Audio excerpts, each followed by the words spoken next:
He should have started for home, but he wanted to worry Saban, and so he pretended he did not care about the storm god's threat. It was while they watched the storm that the stranger came.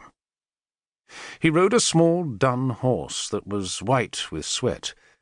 His saddle was a folded woolen blanket, and his reins were lines of woven nettle fibre, though he hardly needed them, for he was wounded and seemed tired, letting the small horse pick its own way up the track which climbed the steep escarpment.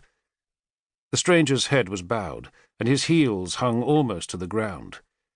He wore a woolen cloak dyed blue, and in his right hand was a bow, while on his left shoulder there hung a leather quiver filled with arrows fledged with the feathers of seagulls and crows. His short beard was black, while the tribal marks scarred into his cheeks were grey. Lengar hissed at Saban to stay silent, then tracked the stranger eastwards. Lengar had an arrow on his bowstring, but the stranger never once turned to see if he was being followed, and Lengar was content to let the arrow rest on its string. Saban wondered if the horseman even lived, for he seemed like a dead man slumped inert on his horse's back. The stranger was an outlander. Even Saban knew that, for only the outfolk rode the small shaggy horses and had grey scars on their faces. The outfolk were enemy, yet still Lengar did not release his arrow.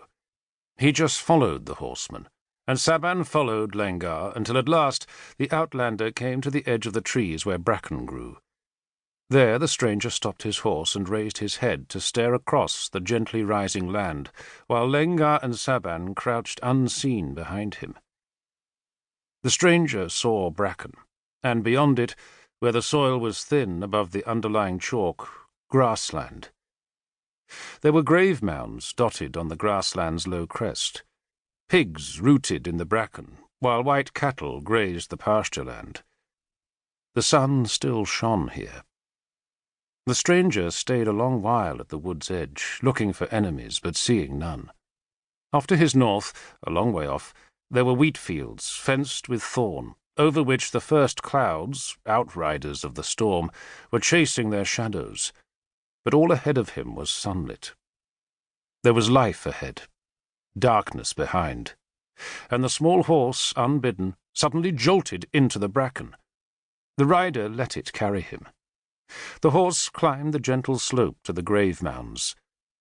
Lengar and Saban waited until the stranger had disappeared over the skyline, then followed, and, once at the crest, they crouched in a grave's ditch and saw that the rider had stopped beside the old temple. A grumble of thunder sounded, and another gust of wind flattened the grass where the cattle grazed. The stranger slid from his horse's back, crossed the overgrown ditch of the old temple, and disappeared into the hazel shrub that grew so thick within the sacred circle. Saban guessed the man was seeking sanctuary. But Lengar was behind the outlander, and Lengar was not given to mercy. The abandoned horse, frightened by the thunder and by the big cattle, trotted west towards the forest. Lengar waited until the horse had gone back into the trees, then rose from the ditch and ran towards the hazels where the stranger had gone. Saban followed, going to where he had never been in all his 12 years, to the old temple.